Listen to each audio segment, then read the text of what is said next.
My dad labeled me a Golddigger at my wedding. Never knew my husband's lawyer sat at table 6. Start with a soft, melancholic piano note, or a sound of absolute silence, then a sharp, sudden crack like a glass breaking. Hook asterisk, can you imagine your own father, at your wedding reception, with 300 people watching, standing up, microphone in hand, and calling you a gold digger, just like your mother? The room went so silent, you could practically hear the echo of a scream that never escaped my throat. But I didn't scream. I didn't cry. I just walked. Walked straight to the DJ booth, knowing the secret weapon I held in my hand was about to detonate. And when I pressed play, it wasn't just a recording that filled the room. It was the truth.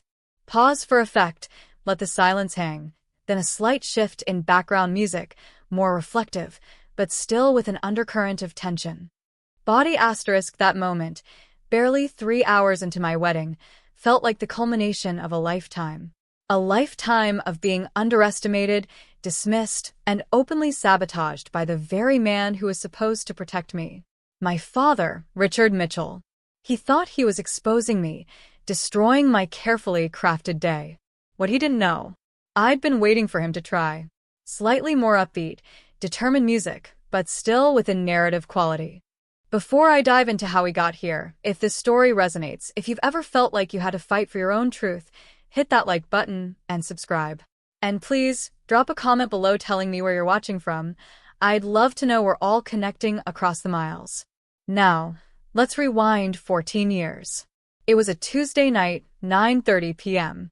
My mom, still in her nurse's scrubs, walked into my 14-year-old self's bedroom and said, "Pack what you need. We're going." No warning. No explanation. Just going. I grabbed my backpack, my textbooks, my phone charger. Normal teenage stuff. I didn't think about the family photos lining the hallway. I didn't realize I'd never see them again. My father stood at the top of the stairs, arms crossed, a stone statue of indifference. He didn't ask where we were going. He didn't try to stop us. He just looked from my mom to me and uttered 5 words that branded my soul. "Go take the ungrateful one with you." Ungrateful. I was 14. I'd just made the honor roll, for crying out loud. I cleaned the kitchen every Sunday. But in my father's distorted world, standing next to my mother made me the enemy. We drove in silence, the streetlights blurring into streaks of yellow. I didn't cry. I think I was too confused, too numb to even process tears. Within a week, his smear campaign began. He called every relative on his side, aunts, uncles, cousins. His version? Karen left because she found someone else. She's been lying for years. It was a total absolute lie.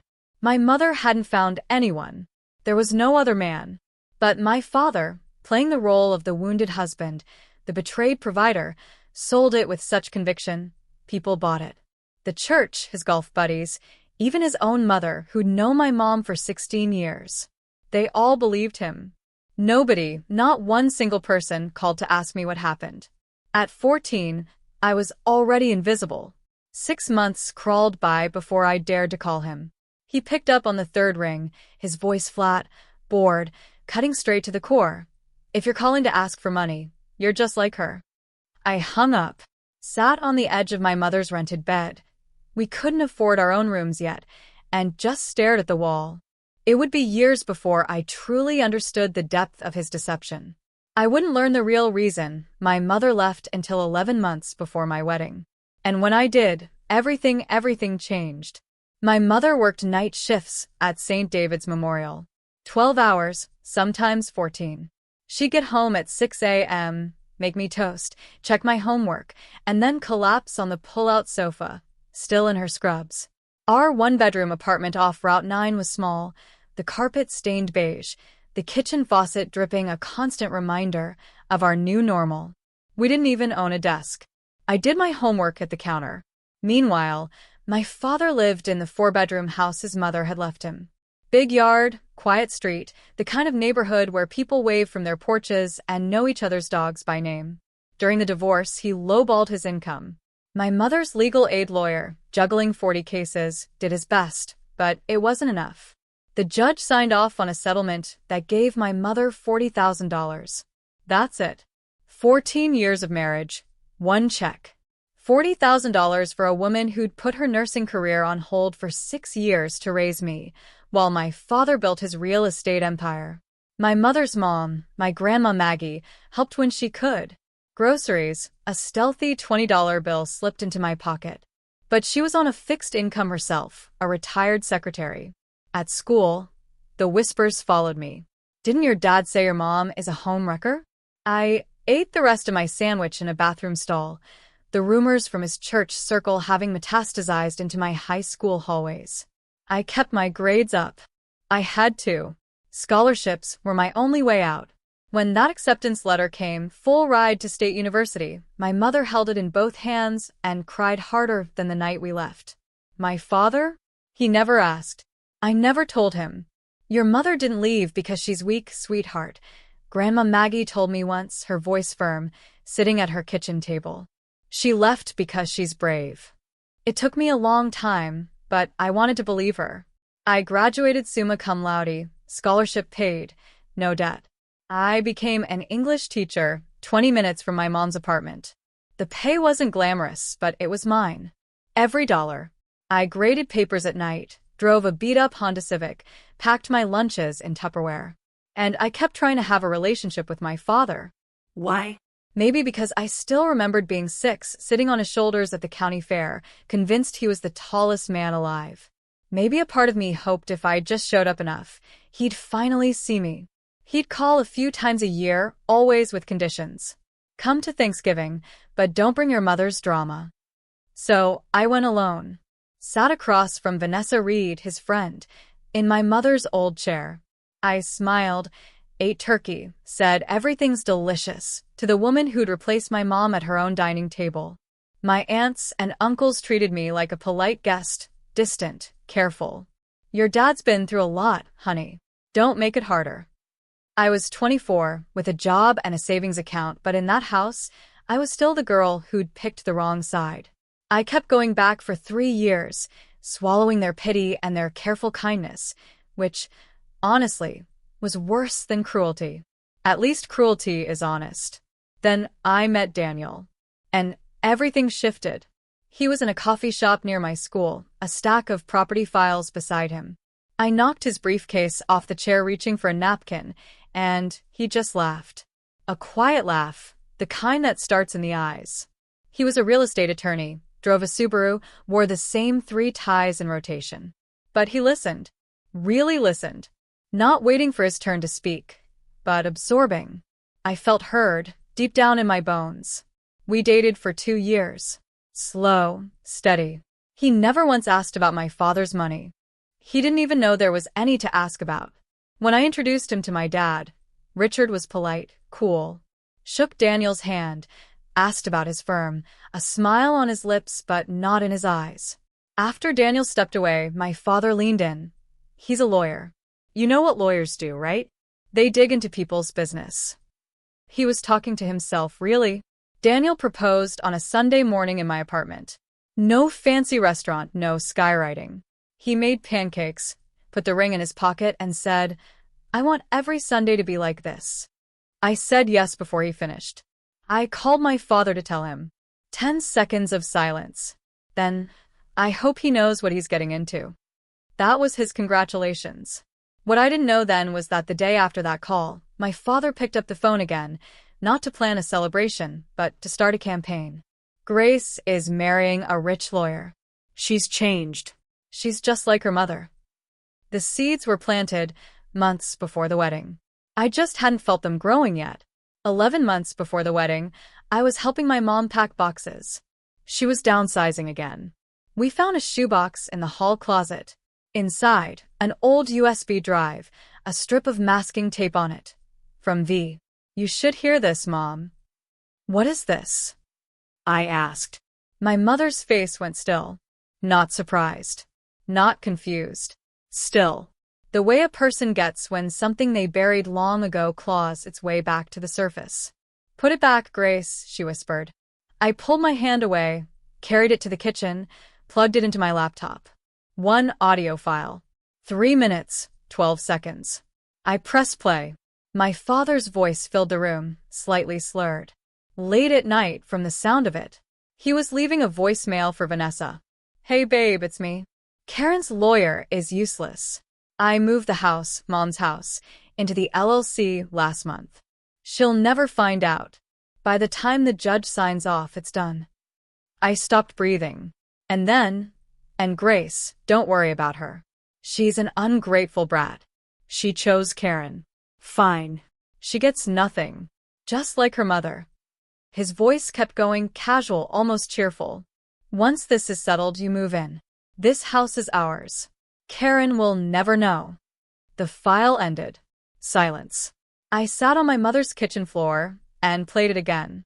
And again. The third time, I wasn't listening for the words anymore. I was listening for the man I thought I knew. And he wasn't there. My mother stood in the doorway, tears streaming down her face. Vanessa sent that to me after she and your father broke up, she said quietly. I think she wanted to hurt him or help me. I don't know. I kept it because I was afraid to use it. And I was afraid to throw it away. I sat on that floor for 2 hours. Then I called Daniel. I need you to look at something, I told him as a lawyer.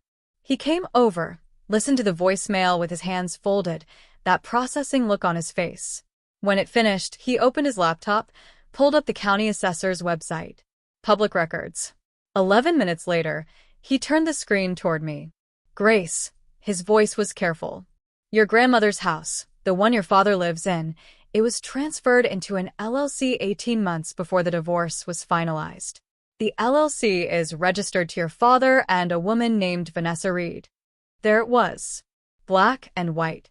The $680,000 house, quietly moved out of his name into a shell company before the court divided anything. My mother received $40,000. She should have received half. This is fraud, Daniel said. Your mother can file a civil suit. The voicemail isn't definitive on its own, but combined with the property records, it's strong. I drove to my mother's apartment the next morning, showed her the records, played the voicemail one last time. She just sat there, shaking her head. I don't want to fight him anymore, Grace. I wanted to scream. I didn't. Okay, Mom. I kept everything. The USB, the records, the screenshots. I didn't plan to use any of it. Not then. Not at my wedding. That decision came later. Because my father, being my father, forced my hand. 6 months before the wedding, I sent him an invitation. Cream cardstock, gold lettering, paid for with 2 weeks of tutoring money. I even included a handwritten note. I'd really like you to be there, Dad, he called the next day. I'll be there, he said. And for one stupid, hopeful second, I thought maybe he'd changed. He hadn't. 2 weeks later, Aunt Linda called. Her voice was that kind of uncomfortable that comes with delivering bad news you didn't ask to carry. Honey, your dad is telling everyone you're marrying for money. He said Daniel's some big-shot lawyer, and you latched on. He said. She paused. He said you're just like your mother. There it was. The same story. The same label. 14 years later, and he was still telling it. I don't believe him, Linda added quickly. But you should know he's been calling people. Jim, Pastor Peters, even some of Daniel's family. He got numbers from the RSVP list. My stomach dropped. He'd contacted Daniel's parents. People I hadn't even met yet.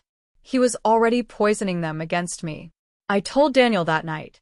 He sat on the edge of our bed, quiet for a long minute. If you want him there, I support you. But I need you to know Nathan, and I have everything ready just in case. Nathan Cole, Daniel's colleague, a family law attorney. I knew what just in case meant. I knew what was in the file Nathan had been building. The property records, the voicemail transcript, the civil complaint, drafted and ready to file on my mother's behalf. I nodded, but I prayed I wouldn't need any of it. If I stayed quiet, my father would keep controlling the story. My mother would never see a dime of what was stolen. And I would spend the rest of my life wearing the word Golddigger in every room my father entered. 2 weeks before the wedding, he called again. What he said then made me stop hoping for good. I was grading essays, Daniel reading on the couch. My phone buzzed. Dad, I answered. I'm doing the father's toast, he said, no greeting, no small talk. It's tradition. Of course, Dad. And I want to talk to the wedding planner. I have things I need to coordinate. I closed my eyes. I'll give you her number. A pause. Then his voice dropped, quieter, slower, the way it always got when he wanted his words to land like a slap disguised as advice. I hope Daniel knows that marrying you doesn't make him family. My family has standards. I sat very still. My pen stopped. Daniel looked up. I didn't respond. I ended the call and stared at my phone like it might ring again. It didn't. That night, I called Grandma Maggie. He's going to do something at the wedding, Grandma. I know, sweetheart. How do you know? Because men like your father can't let other people be happy without making it about themselves. A man who has to tear others down is a man who's scared of what they'll find when they stand up. In that moment, I made my decision. I pulled the voicemail from my laptop to my phone. Checked the playback. Clear. Unmistakable. I backed it up onto a second USB, handed the spare to Daniel. Tell Nathan to bring the envelope. Daniel just nodded. No questions. He already knew. Aunt Linda confirmed it. My father was practicing something about my mother. My stomach tightened, but my hands were steady. I want you to know I didn't go into my wedding hoping for a fight. I called Rachel, my wedding planner. Is there a way to skip the father's toast? She paused. Your father already confirmed with the DJ. He specifically asked to go right after the best man speech. He'd gone around me. Of course he had. I called him directly, kept my voice light, the way you do when you're trying to defuse a bomb with a smile. Dad, Daniel's best man has a really long speech planned. Maybe we cut the father's toast to save time? 5 seconds of silence. 10. Are you trying to silence me? His voice was ice. In front of my own family? This is exactly what your mother did. There it was. The pattern. Every time I tried to set a boundary, he'd compare me to her, as though being like my mother was the worst thing a person could be. I knew then, if I canceled the toast, he'd make a scene some other way. He'd find a microphone, or make one out of a wine glass and a loud voice. At least with the scheduled toast, I knew exactly when it would happen. I could be ready. I called the DJ. Marcus. If I come to the booth during the reception, you hand me the AUX cable. No questions. You got it, he said. That night, I lay in bed, counting the distance from our table to the DJ booth. 17 steps. Daniel lay beside me, holding my hand. Neither of us spoke. I practiced the route in my head until I could walk it with my eyes closed. Through the gap between table 4 and 5, past the dessert station, left at the speaker stack. 17 steps.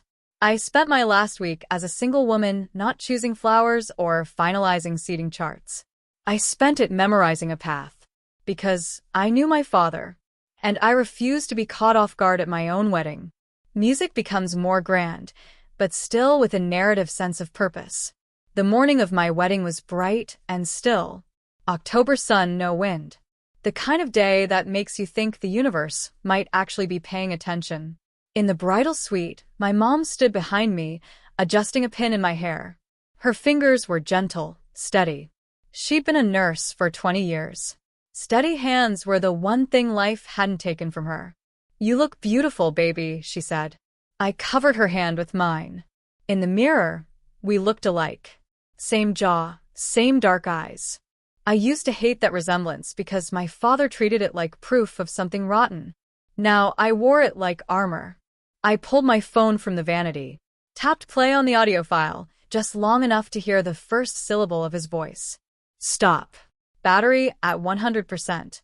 Bluetooth backup speaker in my maid of honor's clutch. USB with Daniel. My phone buzzed. A text from Daniel. Nathan's at table 6. Envelope in his jacket. Ready. I typed back a heart. Placed the phone in the hidden pocket my seamstress had sewn into the left seam of my dress. She'd raised an eyebrow, but didn't ask why. I walked out. 300 guests filled the ceremony lawn. White chairs, hydrangeas. The string quartet played something I don't remember. Everything was beautiful. Everything was ready. I passed my father in the hallway. He stood near the entrance, adjusting his cufflinks. He looked at me and smiled. "You look nice," he said. "Not beautiful. Not I'm proud of you. Just nice." I smiled back. Kept walking. The ceremony was perfect. The vows. The rings. Daniel's voice cracked when he said, "I do," and the whole crowd laughed. I loved him so much in that moment that I almost forgot what was coming. We kissed. People cheered. And for a few minutes, I let myself believe. Maybe my father would surprise me. Maybe this one time, he'd choose his daughter over his ego. The reception started. Cocktails. Dinner. Toasts from the best man and maid of honor. Funny. Warm. 3 hours passed. People danced, laughed. The cake was chocolate with buttercream. It was perfect. Then the MC picked up the microphone and said the words I'd been dreading all night. And now the father of the bride would like to say a few words. My father stood up, adjusted his tie, Picked up the microphone. He smiled at me the way he always did right before he said something cruel. Cleared his throat. Tapped the mic. The sound popped through the speakers. 300 people turned toward him. "When Grace was little," he began, "she used to follow me everywhere. To the hardware store, to the mailbox, even to the end of the driveway when I went to get the paper. She was my shadow." A few soft laughs.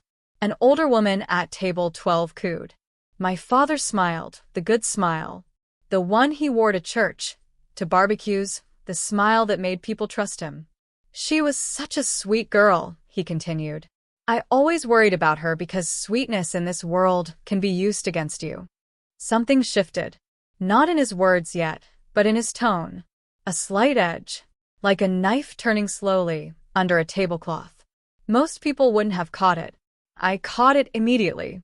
I'd grown up listening for that edge the way other kids listen for thunder. Under the table, my right hand moved to my lap. My fingers found the outline of my phone through the fabric of my dress. The pocket was right where my seamstress had placed it. I pressed my thumb against the screen. Still there. Still ready. Across the room, Daniel sat perfectly still beside me. His posture hadn't changed, but his left hand had moved to the back of my chair. Not touching, just there. Close enough to feel. I glanced quickly, casually, toward table 6. Nathan Cole sat between Daniel's college roommate and a woman from my school's front office. He was cutting his steak, jacket on despite the warm room. He looked like any other guest. That was the point. My father raised his glass. But I need to be honest tonight because honesty is something this family has always valued. 300 people held their glasses, waiting. I held my breath. Grace grew up with certain influences. He let the word hang. Influences. Like someone might say contamination if they were trying to be polite. After her mother and I separated, she chose a path, and I respected that. He paused, pressed his lips together. The wounded father. The man who tried, even when it hurt. A few guests shifted. Someone at table 7 put down their fork. The room was still smiling, but the smiles were thinner now. The kind people hold when they're not sure what's coming, but sense they should brace. I watched my daughter become someone I didn't recognize. And when she brought home a lawyer. He stopped, turned his head slowly toward Daniel, held the look for 3 full seconds. Then a smile. Cold. Small. Deliberate. "Well, let's just say I had questions." Murmurs, soft ones.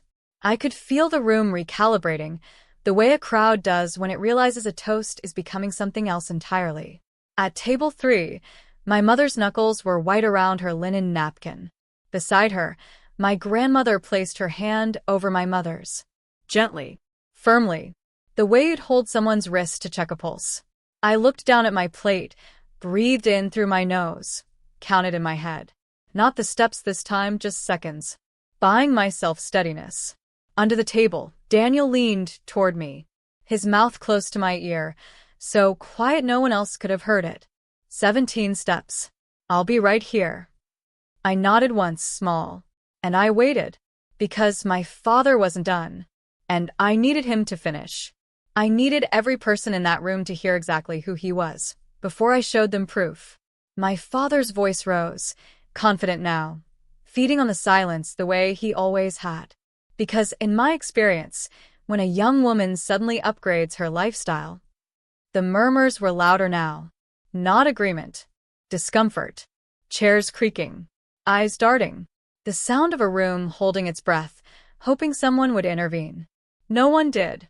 My father looked directly at me. Not at the crowd. Not at Daniel. At me. The way he used to look at me across the dinner table when I was 14 and said something he didn't like. That flat, appraising stare that told me I had already been found guilty. He spoke slowly, every syllable deliberate, as though he'd rehearsed this exact rhythm in front of a mirror. I want everyone here to know the truth.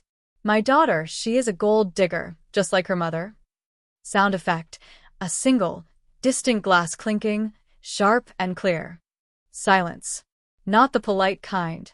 Not the pause between speeches kind. The silence of 300 people collectively losing the ability to speak. That glass clinked somewhere, someone's hand had knocked it. The sound was so loud it might as well have been a gunshot. At table 3, my mother made a sound. Quiet. Involuntary.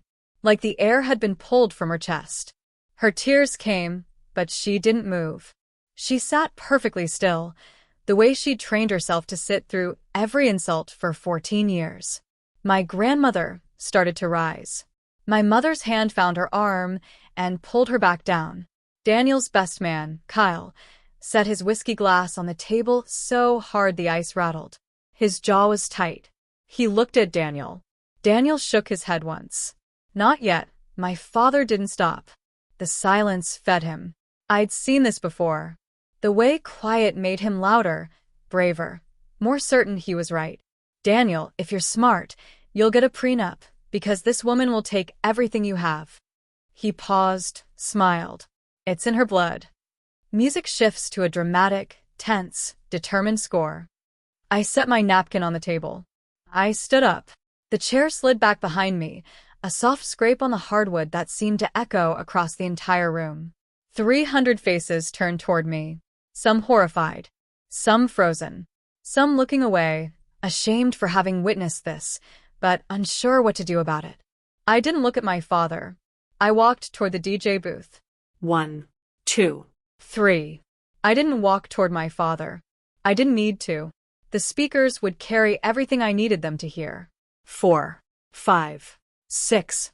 The room watched me walk. In a wedding dress, every movement is amplified.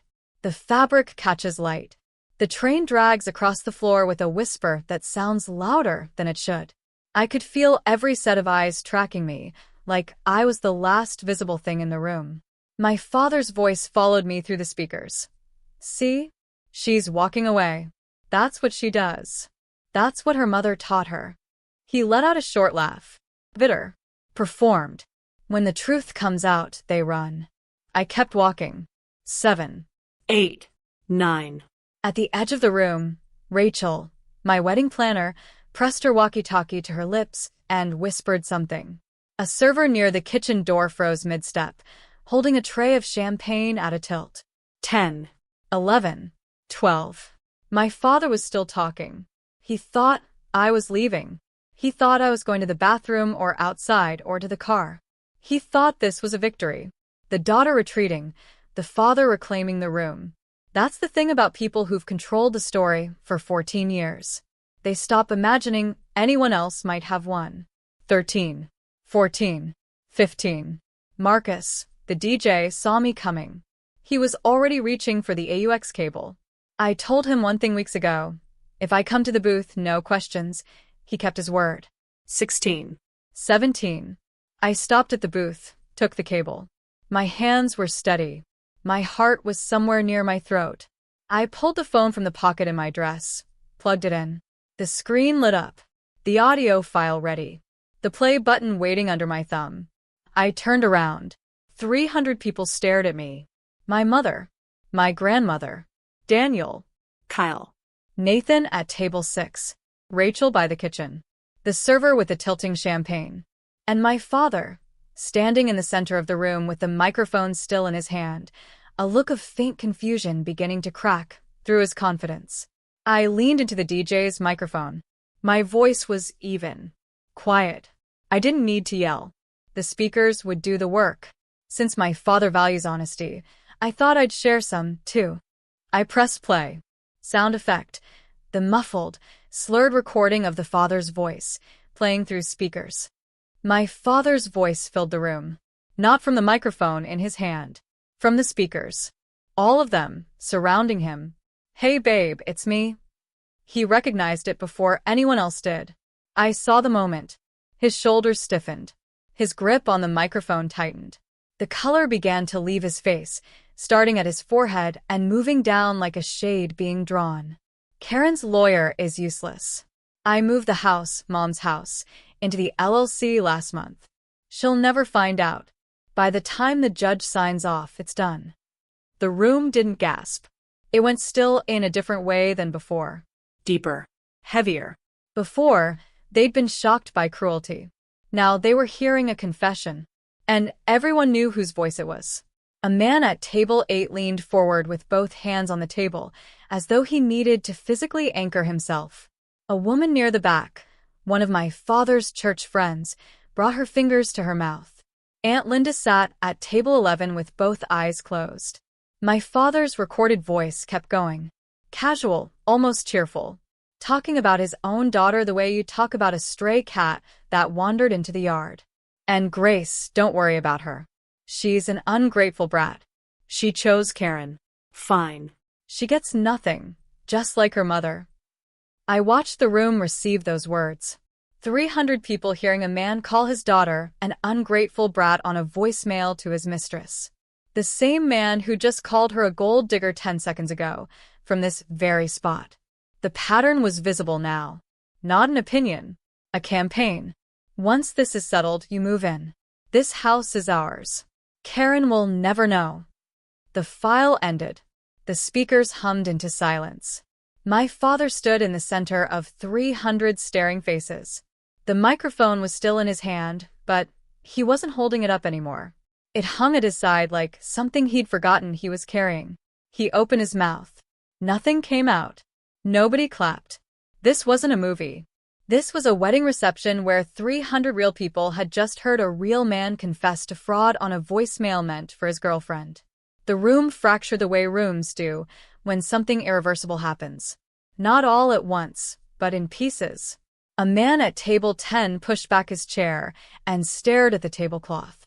2 women near the bar whispered. A teenager, one of my cousins, looked at his mother with wide, unblinking eyes. Aunt Linda still had her hand over her mouth. Uncle Jim stared straight ahead, his jaw working.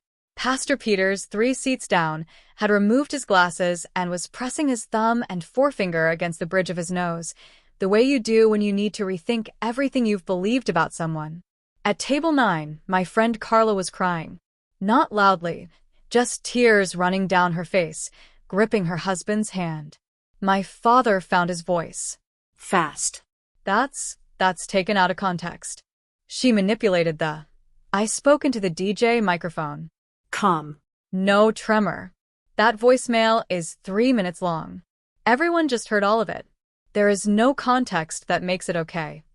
He turned, searched the room, looking for backup. For a single face that might nod, might agree. Might rescue him the way this town had rescued his story for 14 years. Uncle Jim looked away. Pastor Peters didn't raise his head. The church friends studied their plates like they held the answers. This is my daughter's wedding, and she's trying to destroy me. No, Dad. My voice didn't waver. This is my wedding, and you decided to make it about yourself. I just leveled the field. He stared at me. For the first time in my life, my father had nothing to say. And then a chair moved at table 6. Nathan Cole set his napkin on the table. He stood the way lawyers stand, unhurried, deliberate, as though the room had cleared a path for him before he'd even taken a step. He buttoned his jacket with one hand. The other reached inside his left breast pocket and withdrew a manila envelope. Standard size. Nothing dramatic. The kind you'd see on any desk in any office.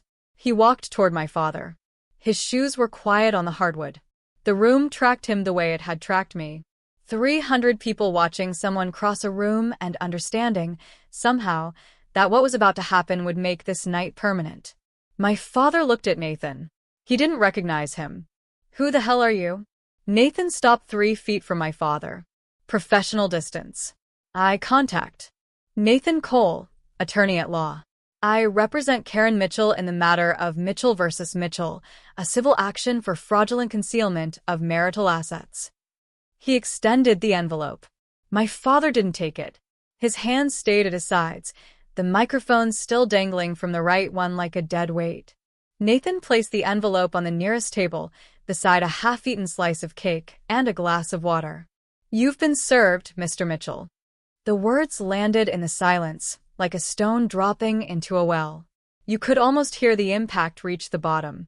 My father looked at the envelope, then at me, then at Daniel, then back at the envelope, as though staring at it long enough might make it disappear. He set the microphone on the table slowly, the way you put something down when you know you've lost the right to hold it. Then he turned and walked toward the exit. Not fast. Not slow. The walk of a man leaving a room where no one was going to ask him to stay. The door closed behind him. A soft click that carried through the silence like a period at the end of a sentence. Music shifts to At Last by Etta James, soft and slow. 5 seconds. Maybe 10. The room held still. Then Marcus, the DJ, God bless him, looked at me. I nodded. The opening notes of At Last by Etta James filled the room. That song. My mother used to hum it to me on the pull-out sofa after we left. My grandmother would sing the chorus while she made tea on Sunday mornings. It wasn't our wedding song. It was something older, something deeper, a song about waiting, and the waiting finally being over. Daniel stood up, walked to me, offered his hand. His eyes were red, but his voice was steady. "May I have this dance?" We danced. I don't remember the steps. I remember his hand on my waist, and the way the room slowly began to breathe again around us. A few couples stood and joined us, not because the mood was right, but because they understood that the kindest thing they could do was help this wedding feel like a wedding again. I was trembling. I hadn't noticed it until we were dancing. And then I couldn't stop. Not my hands. My whole body. Ribs, shoulders, knees. Shaking the way you shake after a car accident, when the danger is over but your body hasn't gotten the message. Daniel held me tighter. Didn't say a word. Just held. When the song ended, I walked back to the DJ's microphone. My voice was shaky now, but I didn't try to hide it. I owe everyone here an apology for the disruption. This is not how I imagined tonight. I took a breath. My father and I have a complicated history. What you heard is a voicemail he left for his girlfriend while he was still married to my mother about hiding assets from the divorce court. The room was so quiet I could hear the ice machine humming in the catering kitchen. My mother spent 14 years working night shifts as a nurse to raise me alone. She is not a gold digger. She is the strongest person I know. I pointed toward table 3. And she's sitting right there. My mother was crying. My grandmother had both arms around her. They looked small at that big round table. 2 women who'd spent 14 years being small so a man could feel big. A chair scraped at table 2. Daniel's mother, Patricia Prescott, a retired school principal with silver hair and reading glasses on a chain, stood up. She crossed the room to table 3. She didn't say anything at first. She just put her arms around my mother, held her. Then, quietly, "You raised a remarkable daughter." My mother broke. Not the held-together kind of crying from before. The real kind. The kind that sounds like something being unlocked after a very long time. And the thing my father feared most had already happened. His daughter wasn't rejected by her new family. She was claimed. What followed wasn't dramatic. It was just people. Real people deciding who they believed. Aunt Linda reached me first. She took both my hands and said, in a voice that cracked down the middle, "I'm sorry. I should have seen it sooner." I squeezed her hands. I didn't have words yet, so I just held on. Uncle Jim stood up from his table. He didn't come to me. He didn't go to the microphone. He picked up his jacket from the back of his chair and walked out the side door, without looking at anyone. Not defending his brother. Not condemning him either. Just leaving. The way people do when they realize the version of someone they've defended for years was never real. At the church table, Pastor Peters sat very still. He'd put his glasses back on, but wasn't looking through them, just staring at the space where my father had stood. I watched him process. 14 years of Richard's been through so much, rearranging themselves in real time behind his eyes. He didn't speak to me that night. He didn't need to. I could see it landing. My colleagues from school, Carla, Doug, 2 women from the front office, came to me as a group. Carla hugged me so hard my ribs ached. Doug shook Daniel's hand and said, "We always knew you were tough, Mitchell. Now we know why." Rachel, the wedding planner, appeared at my elbow. Calm, professional. She touched my arm and spoke to the room through the MC's microphone. "Ladies and gentlemen, let's continue celebrating the bride and groom." And somehow, impossibly, they did. The music came back. People returned to the dance floor, not with the same energy as before. Something quieter, more deliberate, like they were choosing to be there rather than just being there. The bar reopened. Someone told a joke at table 4, and 3 people laughed too loud. The way you laugh when you need to release something. Daniel pulled out my chair. I sat down. And for the first time all night, truly for the first time, I exhaled. The party continued. But I knew the real aftermath wouldn't happen tonight. It would happen Monday morning. By 11, the crowd had thinned to a handful of close friends, the catering crew, and my family. String lights still on. Hydrangeas drooping. Half-eaten cake on paper plates. Napkins crumpled like small white flags of surrender. I sat at table 3, my mother on one side, my grandmother on the other. The same formation we'd held for 14 years. Just the 3 of us at a small table, getting through. My mother took my hand. Her grip was different now. Not the desperate clutch from earlier. Gentle. Tired. Finished. "You didn't have to do that for me," she said. "I didn't do it for you, Mom." I looked at her, then at my grandmother, then at both of them. These 2 women who had carried me and fed me and held me together when the world tried to take me apart. I did it for us. All 3 of us. My grandmother reached across the table and cupped my face with both hands. Her palms were cool and papery and smelled like the rose lotion she'd worn my entire life. "Your grandfather would have been so proud," she said. I looked at the ring on my left hand. The diamond was small. Daniel and I had picked it together from an antique shop because I wanted something with history. It caught the string lights and threw tiny specks of white across the tablecloth. I looked around the emptying reception hall. The dance floor still sticky from spilled champagne, a single balloon drifting near the ceiling. The DJ booth, where 2 hours ago I'd pressed a button and changed everything. 14 years ago, my mother packed 2 suitcases and drove us away from that house in silence. I didn't grab the photos off the wall. I didn't grab anything. Now I had new photos. My own. Daniel appeared behind me. His tie loose. His sleeves rolled up. He smelled like cake frosting and aftershave. "Ready to go, Mrs. Prescott?" I laughed. The first real laugh of the night. The kind that happens when you've been holding everything so tight that when you finally let go, the relief sounds like joy. Almost. "Give me 1 more minute." I hugged my mother. Long, hard. The kind of hug you give someone when you both know what it costs to get here. I hugged my grandmother, her small frame solid against mine. And then I stood up, took my husband's hand, and walked out into the October night. The air was cool. The stars were out. And for the first time in 14 years, I wasn't carrying anything that didn't belong to me. Music fades to a quiet, hopeful, ambient track. The morning after my wedding, I woke up in the honeymoon suite of a hotel I'd booked with a teacher's salary and a coupon from a travel app. Daniel was already awake, phone to his ear, speaking quietly. I heard Nathan's voice, tiny through the speaker, but clear enough. "Process is clean. He's been served. Karen's case is officially filed with the county clerk as of 9 this morning. The property records are public, the LLC transfer, the dates, everything. It's documented. And it's strong." Daniel thanked him and hung up. He turned to me, morning light through the curtains. His hair was sticking up on one side. He looked like a man who'd slept 3 hours and lived 3 years in the span of a single night. "Are you okay?" he asked. I thought about it. Not the polite version. The real one. "I think so. I think this is what okay feels like when you've never had it." He didn't try to fix that sentence. He just lay there and let it be true. Later that morning, I called my mother. She picked up on the first ring. "I talked to Nathan this morning," she said. Her voice was steady. Steadier than I'd heard it in years. He explained the case. He explained what the next steps look like. "I'm scared, Grace. But I'm ready."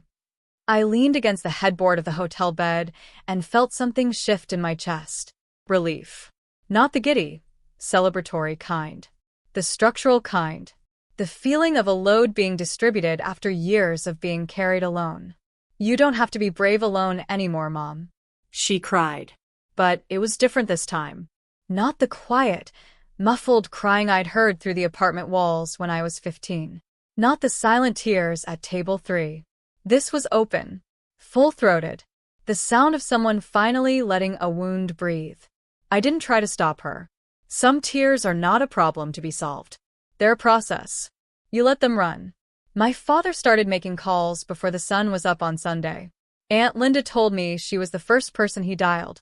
"He called me 6 times before 8 a.m., she said that afternoon. "He says you set him up. He says the recording is fake. He says you edited it, or someone impersonated his voice, or I don't know, Grace." He had 5 different explanations, and none of them matched. "Do you believe him?" I asked. A long pause. The kind where you can hear someone choosing between loyalty and truth. "No." Her voice was quiet, but firm. I heard his voice, Grace. Everybody heard his voice. That was him. My father called Uncle Jim next, then Pastor Peters, then 3 couples from the church hospitality committee. The pitch was the same. Grace is manipulative. She planned this. She's doing exactly what her mother did. But here's the thing about a voicemail played through high-quality wedding venue speakers in front of 300 witnesses. You can't unhear it. Every person in that room had listened to Richard Mitchell, in his own voice, describe how he'd hidden a $680,000 house from the divorce court, call his daughter an ungrateful brat, and promise his girlfriend a future built on stolen assets. No amount of phone calls could rewrite that. By Tuesday, Pastor Peters called my mother. The first time in 14 years. "Karen, I owe you an apology." His voice was heavy, old-sounding, even though he was only in his 60s. "I believed Richard's version for too long. I'm sorry." My mother was quiet for a moment. She set the phone down, looked out the window at the parking lot of her apartment complex, then picked it up again. "Thank you, Pastor. That means more than you know." She didn't say anything else. She didn't need to. An apology 14 years late isn't a cure, but it's an acknowledgement that the wound was real. And sometimes that's the part that takes the longest to arrive. Meanwhile, Richard discovered the source. He'd called Vanessa Reed, and her number was disconnected. Changed. Gone. The woman he'd trusted with his secrets had handed those secrets to the woman he'd betrayed, and then vanished from his life completely. He was calling into voids now. Every line dead. Every ally silent. Every door he'd spent years propping open closed. 2 weeks after the wedding, Nathan called a 3-way with me and my mother. He was all business. Richard's attorney reached out this morning. They want to settle out of court. Nobody was surprised. My father knew what was in the public record. He knew the voicemail existed. He knew 300 people could be called as witnesses to his own words. Going to trial would be a spectacle he couldn't afford, financially or otherwise. His opening offer? $100,000. Nathan's response was one sentence. The house was appraised at $680,000 at the time of the divorce. Your client concealed it. We're seeking equitable distribution plus damages. My father's lawyer pushed back. Of course he did. That's what lawyers do. There were 6 weeks of calls, emails, counteroffers, and document exchanges. Nathan handled all of it. My mother didn't have to sit in a room with Richard. She didn't have to see him. She just had to sign where Nathan told her to sign and trust the process. The final number? $340,000. 50% of the home's value at the time of the divorce. My father would have to liquidate the LLC, sell the house his mother had left him to pay it. The house where he'd lived for 14 years. The house he'd stolen from a settlement. My mother received the wire transfer on a Thursday afternoon. She was at work, mid-shift at the hospital, when the notification came through on her phone. She told me later that she walked into the break room, sat down on a plastic chair, and just looked at the number. For the first time, she said, "I can breathe." She didn't buy anything with it. Not right away. She put it in a savings account, the first real savings she'd had since the divorce, and let it sit there. Not because she was frugal, because she needed time to believe it was real. After 14 years of being told she deserved nothing, she needed to sit with the fact that the system had finally said otherwise. I didn't take a cent. I never wanted the money. I wanted the record corrected. I wanted my mother's name cleared. I wanted the word Golddigger to land back where it belonged, on the man who stole from his own family and called it survival. 3 months after my wedding, my father stepped down from the church council. Nobody asked him to resign, not officially, but Pastor Peters had a conversation with him. The kind of conversation that happens in a quiet office with the door closed and no witnesses. I don't know exactly what was said. Aunt Linda told me only this. The pastor told Richard, "The congregation has questions." He suggested Richard step back for a while. A while is a gentle word for permanently. Everyone knew it. My father knew it. But phrasing it that way let the church avoid a scandal. And let Richard avoid the humiliation of being removed. A mutual fiction. The kind communities build when the truth is too uncomfortable to state plainly. His social circle contracted the way circles do in small-town America. Not with confrontation, but with absence. The Thursday poker game continued, but Frank stopped calling to remind Richard of the time. The neighborhood barbecue still happened, but the invitations got lost in the mail. Nobody said, "You're not welcome." They just stopped making room. He sold the house. He had to. The settlement required it. The LLC was dissolved.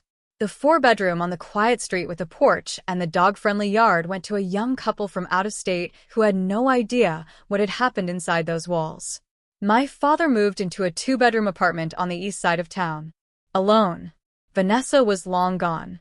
There was no one new. Aunt Linda still visited him. Once a week, Sundays. She'd bring dinner and sit with him for an hour.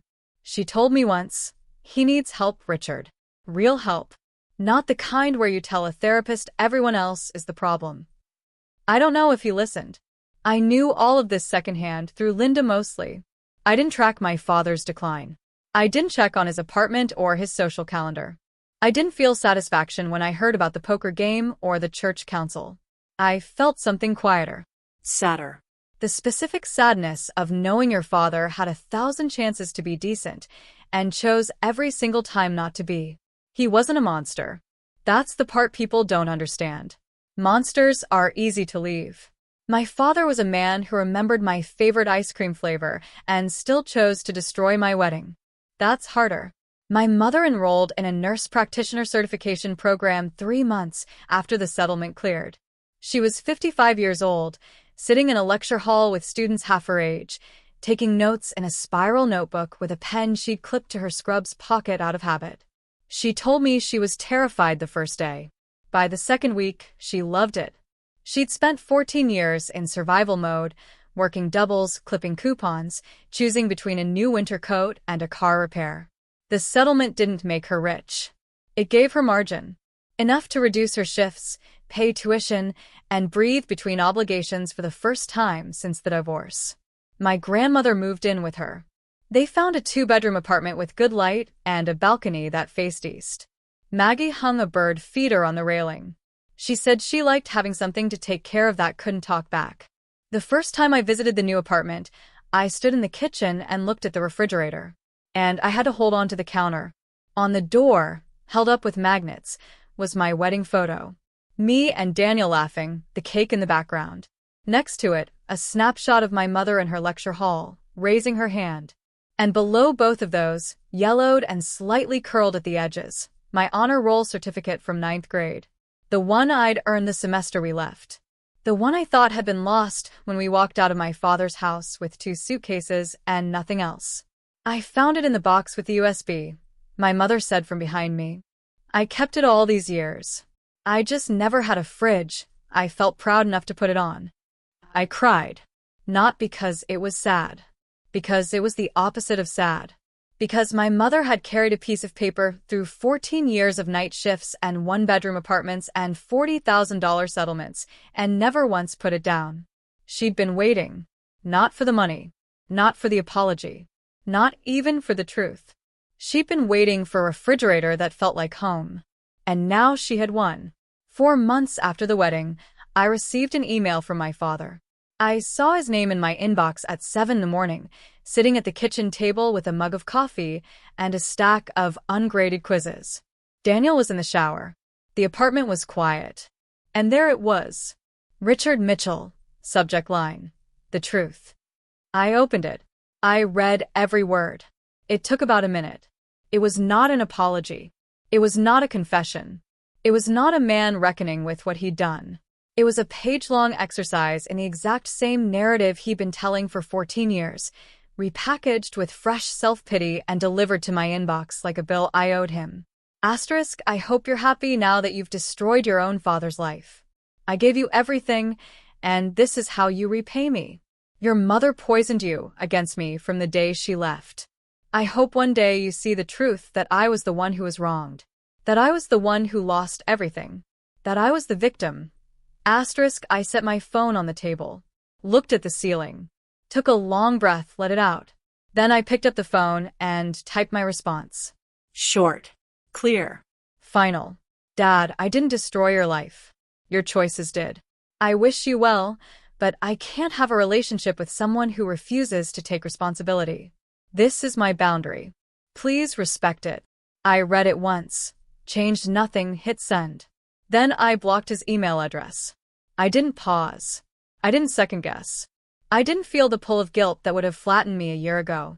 I'd spent 14 years leaving the door open for a man who only walked through it to break things. The door was closed now, and I was the one who closed it. Daniel came out of the shower, towel around his neck, saw my face.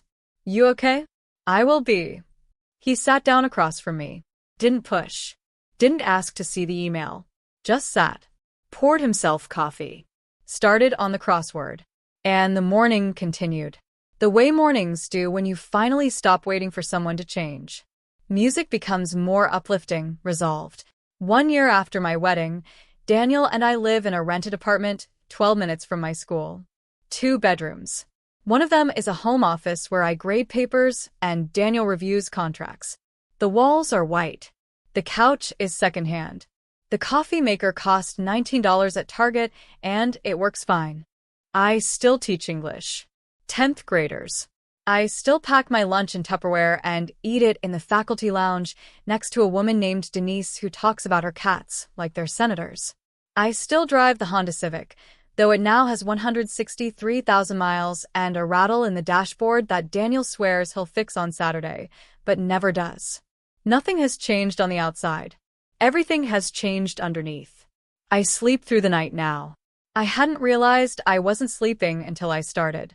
The difference was like putting on glasses for the first time and understanding that trees have individual leaves. I don't lie in bed counting the ceiling tiles.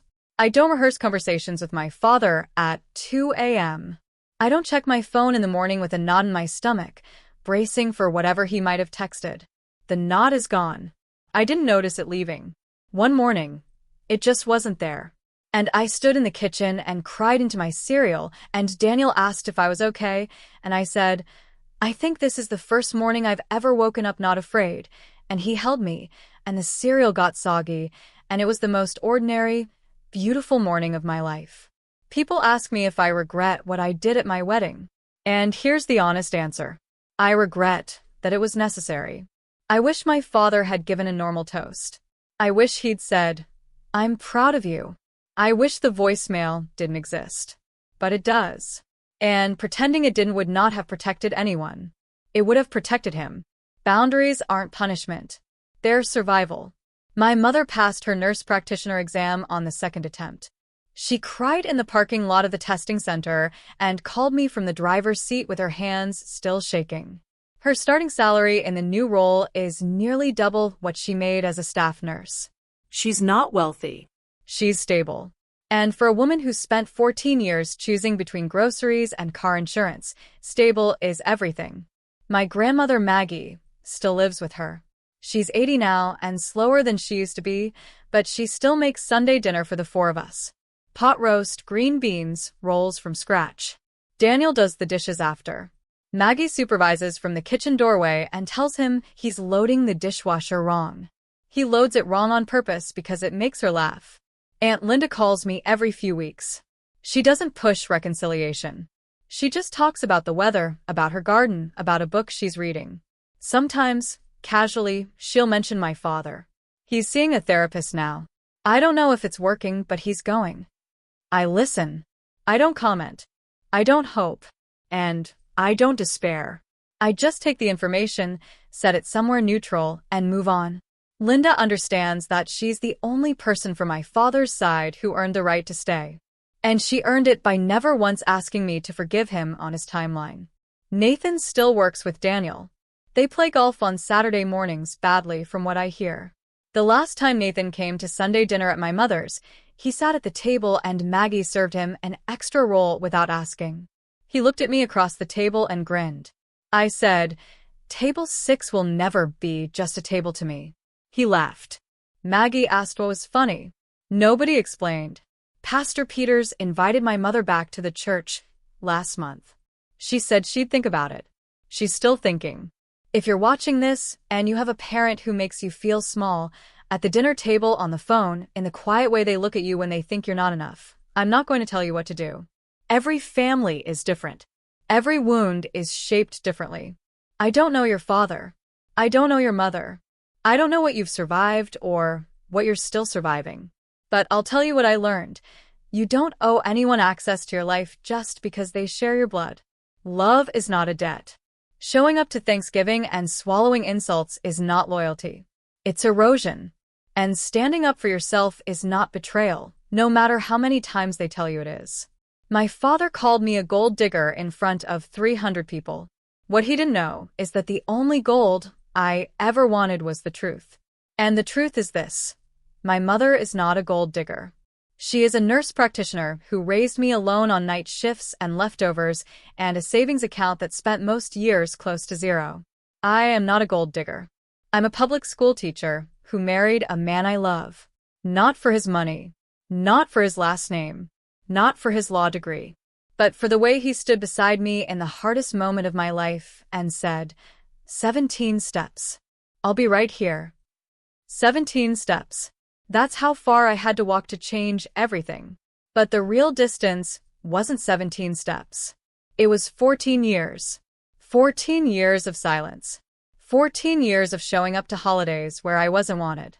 14 years of answering the phone and hearing my father's voice and hoping every single time that this would be the call where he said, "I'm sorry." That call never came. So I made a different one.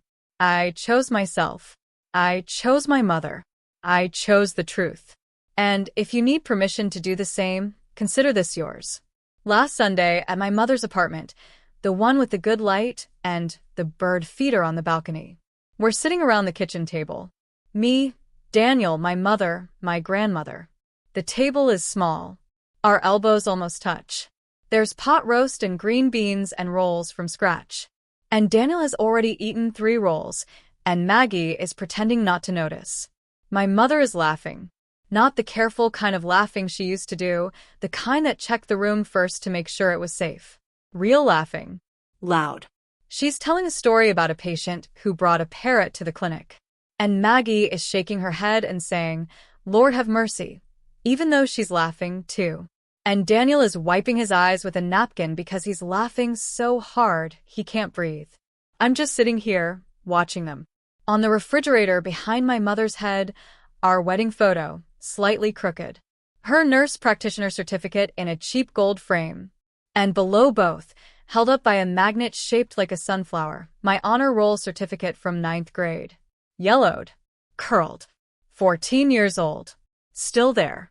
I look at that refrigerator, and I think about the one in my father's house. The one I grew up with, covered in everyone else's achievements, where I once taped my own certificate and found it gone by morning. This fridge is different. This fridge holds everything. Daniel nudges me under the table.